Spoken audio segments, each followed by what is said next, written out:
Oi, oi, oi, vamos lá então, nosso videozinho de conceitos básicos. Então, a gente tem alguns exercícios que a gente deixou lá para vocês, vamos revisá-los. Então, vamos lá, conceitos básicos. Onde que a gente começa estudando matemática financeira? A gente começa estudando, se perguntando o que é a matemática financeira. Bom, a matemática financeira, historicamente, ela começa junto com a moeda, né? Com a história do dinheiro.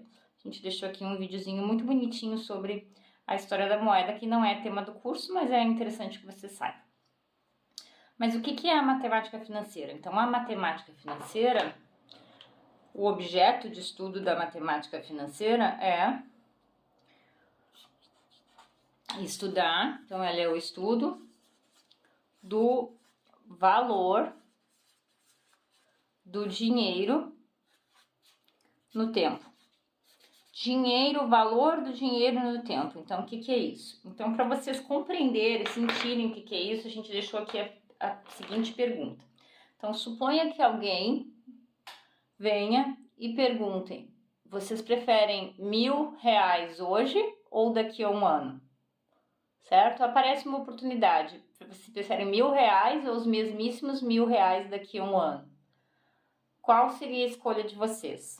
Então, se vocês são como a maioria das pessoas, vocês vão escolher R$1.000 hoje. E por que vocês fariam essa escolha? Por que essa escolha faz sentido? Algumas respostas são comuns. Por que escolher 1.000 hoje? Então, a primeira resposta seria que existe a chance de ter uma inflação e eu tendo R$1.000 hoje, eu preservo o poder de compra desses R$1.000. Então, uma das razões que me fariam escolher R$1.000 hoje seria a possibilidade de inflação. R$1.000 hoje compra mais produtos do que R$1.000 daqui a um ano. A outra possibilidade que vocês poderiam me dar é que eu prefiro 1.000 hoje porque eu posso investir esse dinheiro e no final de um ano, com os rendimentos, eu vou ter mais que R$1.000. Então, não é lucro para mim ter mesmo os R$1.000 daqui a um ano, certo? E uma outra pessoa poderia responder: opa, tu quer me dar R$1.000 hoje? Então, eu vou pegar hoje mesmo, porque existe o risco dessa oferta, dessa oportunidade não se manter em aberto.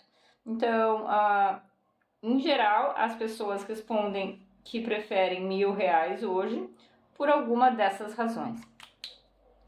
Então tá, e o que a gente quer dizer com essa história aqui? Que tem diferença. Se tem diferença R$1.000 hoje para os mesmos R$1.000 daqui a um ano, significa que o valor do dinheiro no tempo muda. R$1.000 hoje não é a mesma coisa que R$1.000 daqui a um ano.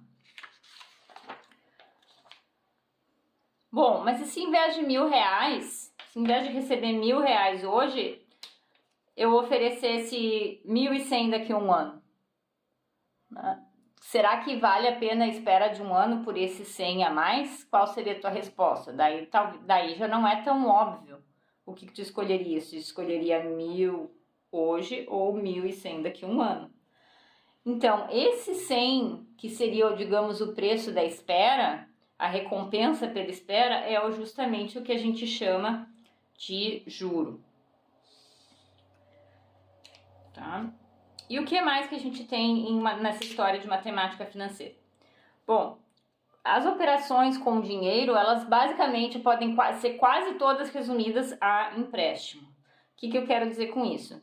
Então, a gente tem, por exemplo, os poupadores, que são as pessoas que têm dinheiro sobrando, elas investem nos bancos e, em troca, os bancos pagam rendimentos a essas pessoas.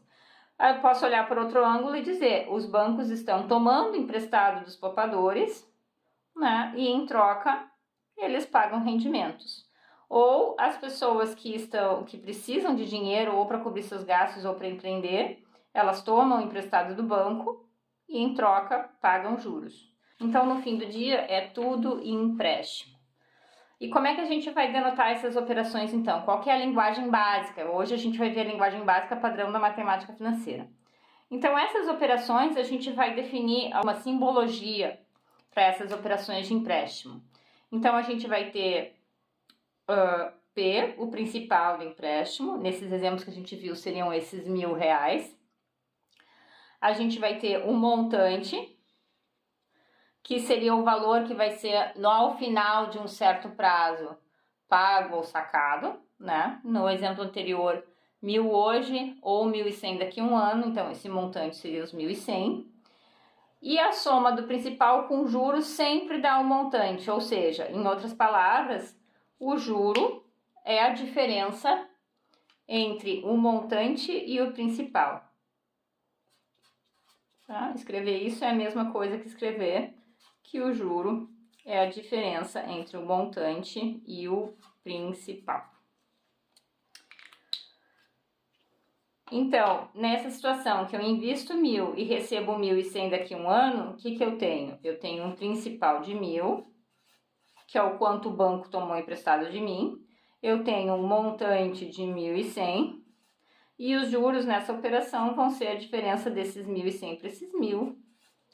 Vão ser esses 100 pilas. E seria exatamente a mesma coisa se eu tomasse emprestado do banco. O valor do empréstimo seria os mesmos 1.000. Se eu fosse pagar 1.100, então o montante ia ser esses mesmos 1.100. E o juro, novamente, eu ia tomar a diferença de 1.100 em 1.000 para chegar que era 100. Então, esse assunto aqui é para outro vídeo. Por que a gente usa? Se vocês já estudaram matemática financeira, talvez vocês conheçam essas coisas por outros nomes, né? Nesse vídeo aqui a gente fala por que a gente usa P, S e N e não M, C e T. Então, tá. Bom, aqui a gente falou, né? A gente deu a ideia. Tomar 1.000... trocar 1.000 hoje por 1.100 daqui a um ano, né? Como é que seria uma forma de analisar essa questão? Então, eu tenho um principal, um montante e um prazo, né? Então, me fazem a proposta. Trocar 1.000 hoje por 1.100 daqui a um ano.